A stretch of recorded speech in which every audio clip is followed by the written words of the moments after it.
Welcome, everyone. My name is Will Nelson, and hold on. I'm joined with David Hosley. Tonight, we are very excited to bring a webinar about technology, how refs use it, how can we incorporate it in our game, and again, just start kind of continue that conversation. I mean, we are lucky to be in NorCal, kind of the tech capital of the world, and so a lot of really interesting innovation comes out of here, and so we're really kind of excited to share about how we can incorporate it. David, over to you. I don't know if you want to say Well, we're anything. going to start with something, Will, that's decidedly not new tech. And this is um, a stopwatch, which is what we used to use back in the day when I was starting to referee. And it's actually Bunny Williamson's stopwatch. I was given it to pass down for safekeeping. And so what I use it for is when I'm the number four, I'll time the yellow cards with it, and that gives me a separate watch, and I don't have to fiddle around with my main watch. So it still gets used in that way. Um, I actually use this watch to keep time when I'm doing a match, and I use a card like this when I'm doing it that's printed out. And I also use a pencil, which I just dropped, that I get from a golf course. And so these tools are actually plenty for the kinds of matches that I do. And there's nothing wrong with them. And the one advantage that you have when you have paper is that rather than have to voice something in or try to keep track of it that way. You can write on the card if you give a card out and you have to write down the number and what the violation was and when it happened and so forth. So that watch that I showed you cost me $15 at a sporting goods store. Now, here is a fancier watch, and it has a lot of different things on it, including a light that goes on and it flashes, and all of these things happen. But I keep this for the referees who forget to bring a watch. And Will, I have to say to you, as we coach up referees, it is not uncommon for having a ref show up and say, "Oh, can I borrow your watch?" And then what really got me when a ref showed up and said, "Can I borrow a whistle?" So I also have one of Bunny's Thunderers that I was given, and I hand that one out. And so that's the way that it has been done for a while. And I like to make them have this fancy watch because it's so ridiculous looking. It also cost me $12 at a sporting goods store on sale. So that's an example of maybe timekeeping as it was and still can be. But I know that you and other referees use much more sophisticated watches. And I thought maybe you could share a little bit about how you keep track as a match goes on. Yes. And uh, David, I think your method of keeping track of the game and writing it down is tried and true. And in full disclaimer, that is what I prefer as well. I like keeping it simple. And again, having the card is so nice and having kind of just a watch that serves its purpose, one tool for kind of one job. However, a lot of other referees like to use fancier watches or watches that can track and record different types of statistics and kind of use that form of analytics for the game.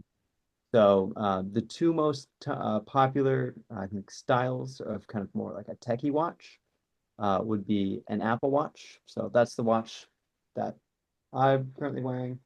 Um, it's it's cool in the way in which the display is easy to read, and then there's GPS on there as well.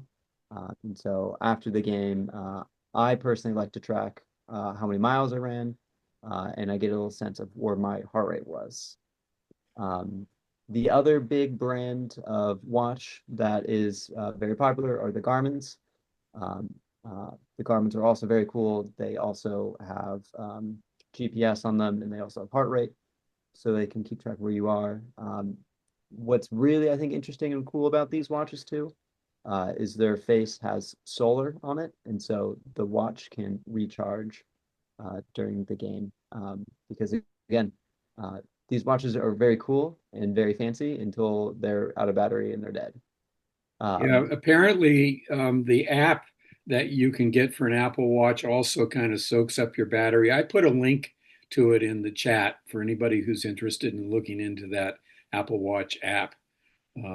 That could be really an interesting tool to have.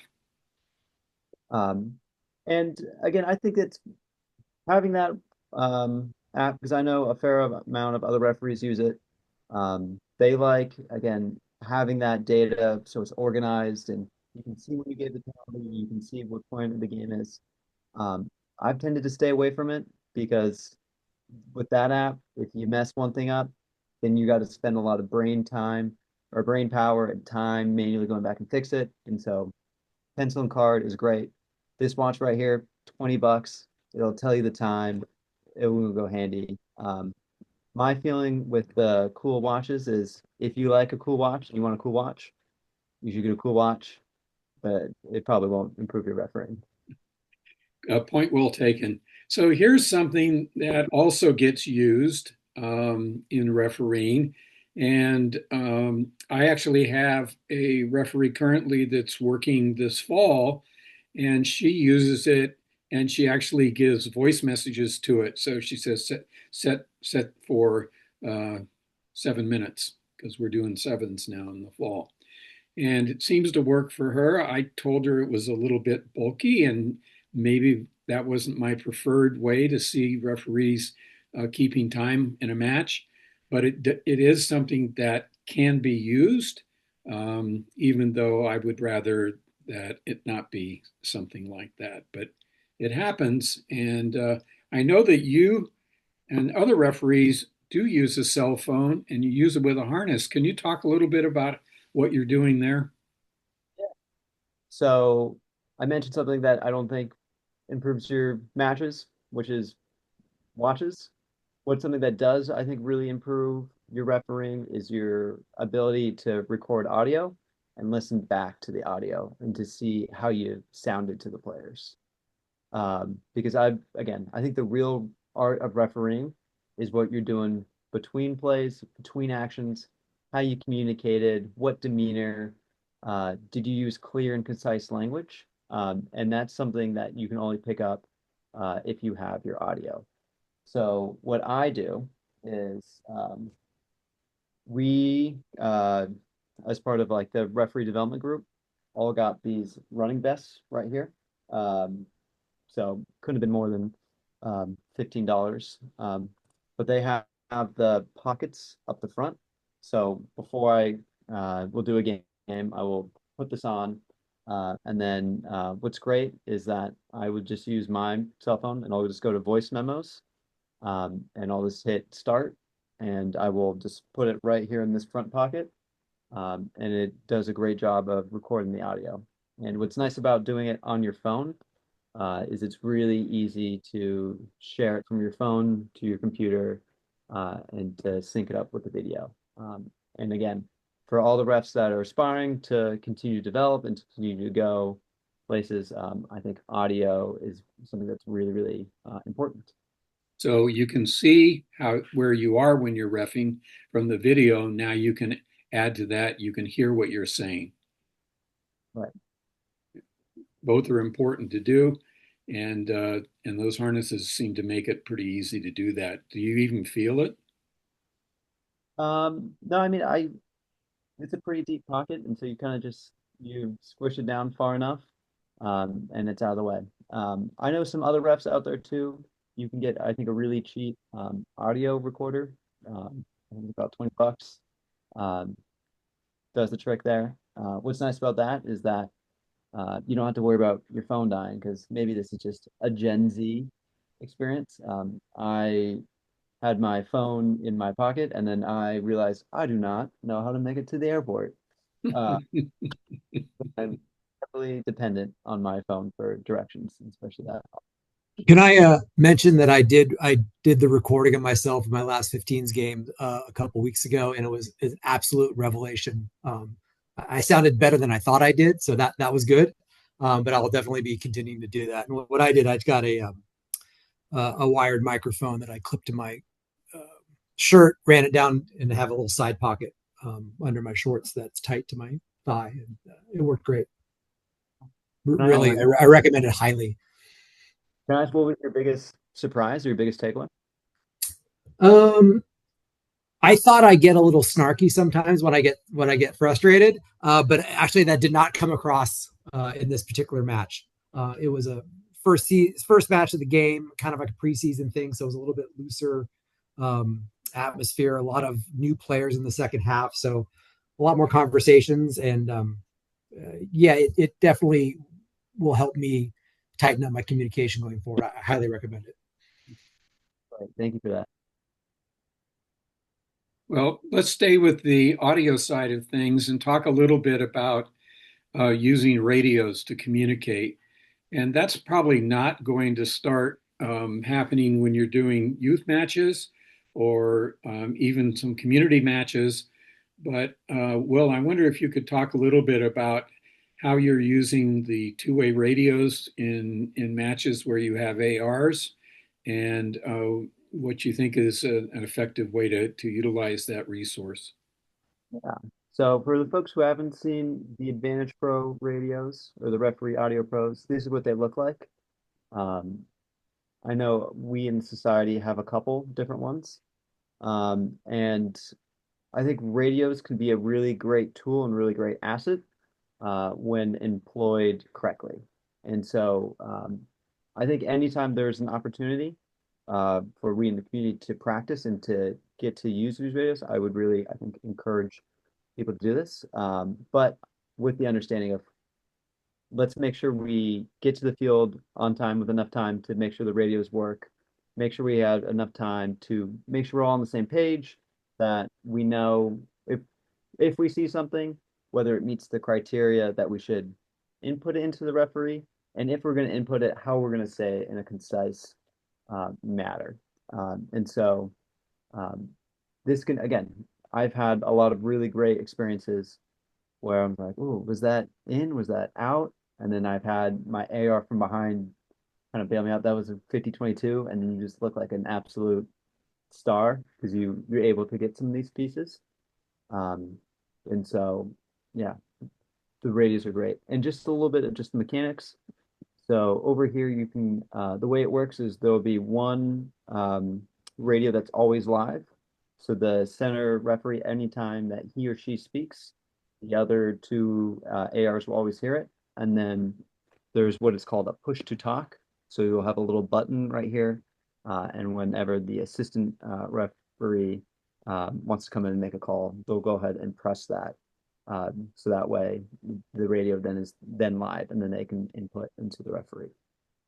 You know, well, I'm not aware of youth rugby having a set of radios, but for the Referee Society, there are 9 radios currently, I believe, and they can be divided up. So depending on what kind of match you're doing, you can have the two ARs have them and the center referee. If you need to be able to communicate with a number 4 and even somebody who might be announcing the rugby match, you can go up to 5. And I understand as well that another set is being purchased. So I think that there's enough to go around. How do you work that out in a practical way when you're doing a match where you're going to want to use the radios? How do you obtain them? How do you share them? Yeah. So I think for me and the way I kind of plan it out is when I get my schedule, I communicate with kind of leadership here at NorCal. So I'm talking to Tim, I'm talking to Steven, also Skull, thank you for being here. And again, I think we coordinate a bit. And so um, the radios are, I think, strategically spaced out between the bay. Sacramento and Fresno. And so we'll coordinate, we'll make sure we'll go swap them, grab them at the house that way. Before Saturday, before the game's there, I'll be ready to bring them up and be ready to go. And then as far as, again, norming and storming about um, what kind of communication I would like ahead of the match, I think that's, again, a part of my rugby debrief and rugby pre-briefing skills that I think I've developed over my time as a referee. And what we do in some of the other development calls. So I'm on the Western Referee Development Group. On that call, we practice our AR call-ins. And again, you think it's easy to call in foul play? I'm still working on it 5 years into it. And so it's, again, it's just all about practice. It's making sure it's about planning ahead. It's about, I think, communicating, making sure that folks know or aware you have a plan, and then you're ready to go pick them up from whoever is kindly hosting the mics and making sure you're returning them fully charged. As we are coaching teenage referees, we're increasingly trying to help them understand how to work effectively as a team of three. And so the more that we have certified referees as our ARs for some of the higher level youth matches, we want them to get used to talking at important times during matches to make sure that they're getting the call accurately and to work in that trio so that they can be effective referees. I know from the times in which I serve as an AR for some of the higher level matches, I try to be really succinct and not do too much talking to the center referee. And I try to use my broadcasting background so that I'm speaking clearly and don't rush, so that it's hard enough to be in the center, possibly running, while someone's trying to talk into your ear. So all of those things are important to use these tools, but you want to use them as effectively as you possibly can. I always bring up this point, sorry, Will, that hey, you're going to get your first shots as an AR, and so being able to be succinct and concise and deliver your thoughts as an AR to the center ref is probably going to be your first, you know, big opportunities, and then those will grow into being in the center. You don't just get put in the center in big, huge games. You're typically building up to that. Yep, absolutely. Thanks, Tim. I mean, to add on to that, you have radios like that specifically means then you shouldn't go screaming at the referee from 20 or 30 yards away in order to call in, foul play or something, right? Like use the radios. That way not everybody knows what you're saying and it gives the ref some cover if they don't want to call whatever it might be, because at the end of the day, that's still on the ref. So that's kind of that ref AR interaction that Will was talking about. And just to build on that too, Stephen, I mean, I was working with a team of three for the first time in Washington, D.C., and I had a call in for my AR, and I had seen most of the incident, and I was pretty comfortable and confident going one way. And then the AR started gesturing. There's no need for that because we have radios. We can come cool collected. We don't want really the crowd to kind of be enter. This is, again, it was our kind of private conversation. So I think that's, again, just another good reminder to less is more, and just to communicate the facts calmly and succinctly, so that way the center referee, who has to make the final decision, has as much leverage and ability to operate as possible. Good. Thank you, Will. Let's move on now to talk a little bit about the use of video. This has really changed a lot in the last handful of years. It used to be pretty hard to get a hold of video of a match. It had to be a pretty high level match before you did that. But things are changing a lot. And I'll speak about youth rugby for a moment. All youth rugby matches for several years now have been required to be videoed. And the compliance with that has varied, but increasing number of clubs now have somebody who can actually shoot effectively, and they're doing it from a high angle. So you're getting pretty decent video. I did have a match earlier this year where what looked to be a parent was with a cell phone on the sideline.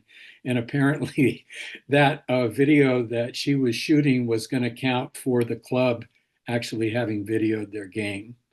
But it's increasingly easy to get video. And I threw something into the chat there as I was looking to see how much of that might be online. Lo and behold, the Saints rugby team in the Girls Fall Sevens League shot even an away game.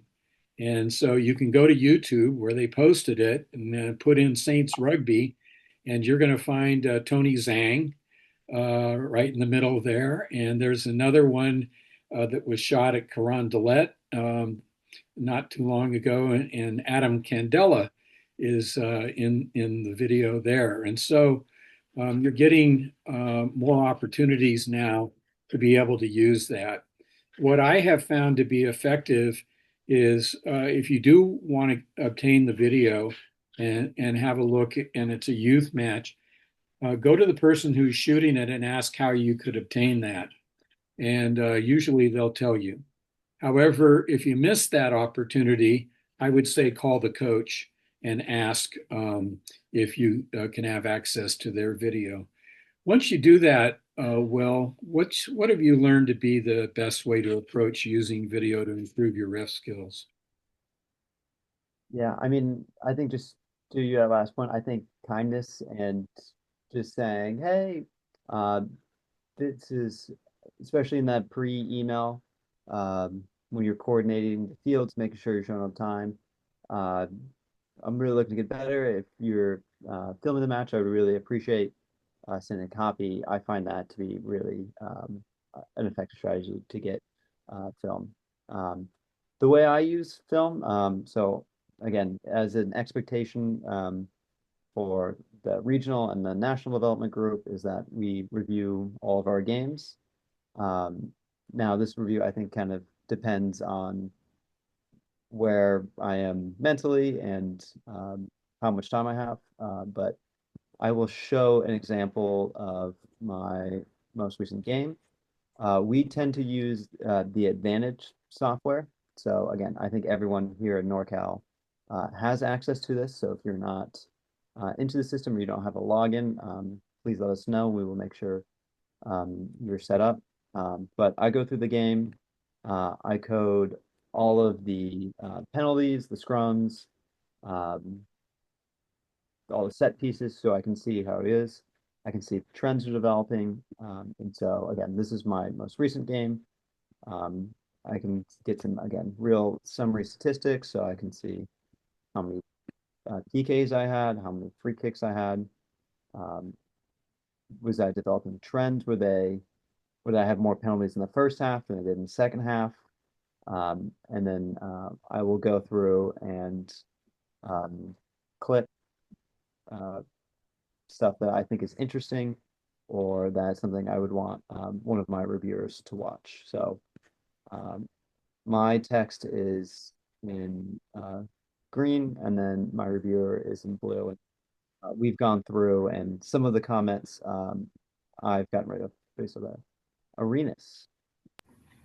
It's actually just Dylan and Griff. We're the Arenas, father son. So it's both of us. I was thinking just this last week how much I wished that there was some collection of clips that were like rugby relevant, instructive, that a beginning ref could look at and be like, that's an interesting call, or that's a dicey call, or like have some discussion about it. And I didn't think about Advantage. When we did the cert course, they sort of flashed through it very quickly. Like, here's this thing. Someday you'll pay attention to it. But I didn't pay attention to it at the time. But if there were a way to curate some collection of little clips, it could be super valuable for entry-level refs. Well, we do have them. And you can get those resources on the USA Rugby website and go to referee resources. And you're going to find your match guidelines section. And for every kind of foul play that there is, there will be some examples of that foul play. And I think, I know about those, but those are like international level folks, right? Well, Like, yes, those like those that guy kicked straight out, and you're like, yeah, he right. did. You know, the guy from France kicked straight out or whatever. But Yeah. what Will was just showing is like it's like that's what I was thinking of because when they gave us the cert course, one of the things they said too was don't pay attention to anything at the international stage because it's so different from what you guys are coaching. Like, don't watch TV and try to figure out how to ref from that. If I could see like a college game or a D1 men's game or something, and a ref kind of known to me, like a a near peer, someone who's like farther along than I am, but like I can see what they're doing. I can see why they made the call they made, and I can see their ref coach and them talking about it or something like that.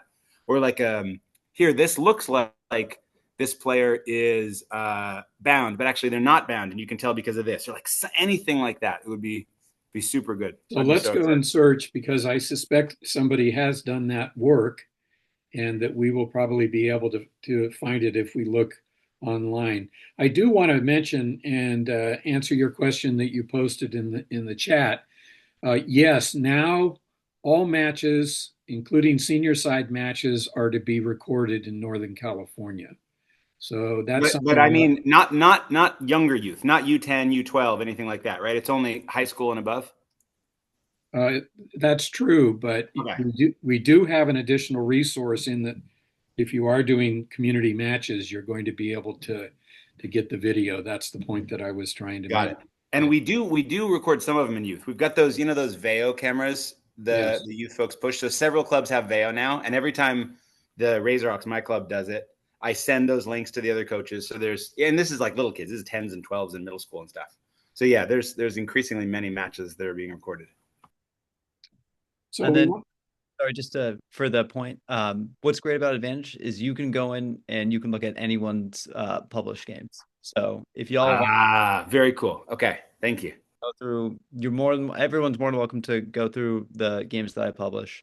But I know, Will, can everybody see the videos, like the Wednesday calls? Do they get published for everybody to see? so the Wednesday calls, the recordings get published for everyone to see.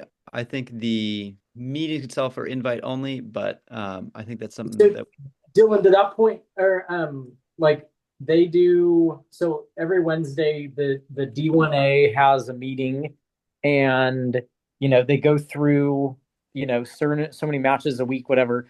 But the calls, the recordings get posted, and so you can go and look at these things and see what they're talking about on a weekly basis, and you And can they're like see. reviewing game film.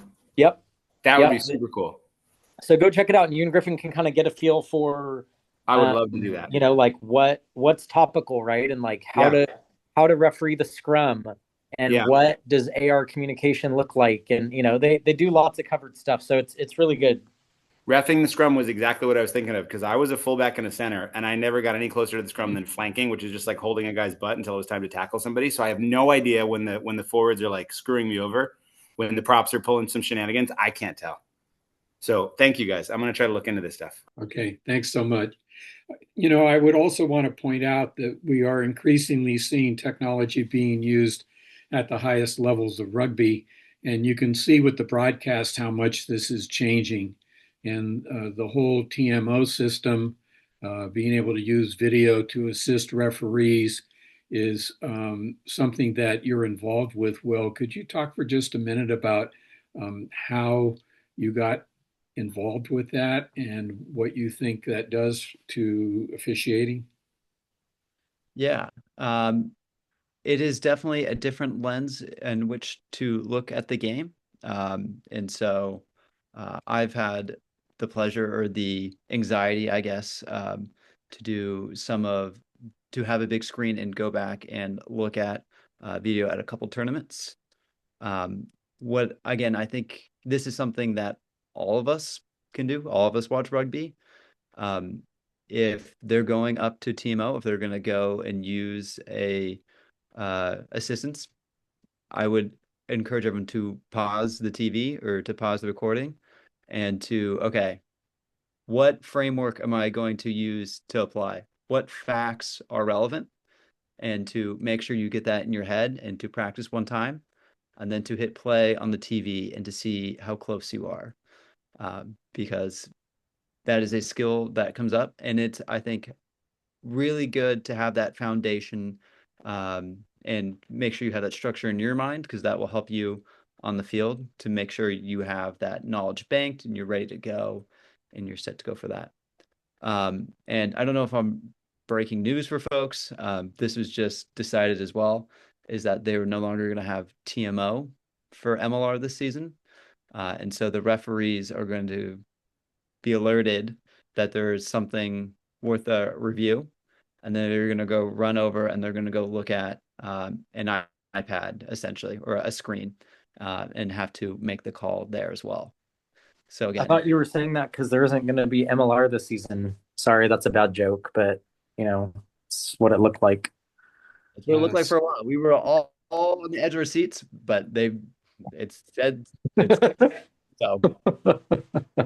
Well, let me honor Steve Finaroli by moving to wrap things up for this half-hour session by mentioning that we have software that we use for the Referee Society to assign matches, and that includes some of the elite varsity boys matches in Northern California. And it's called Assigner. And I recommend that you go and look at Assigner. So it's ASSIGNR.com.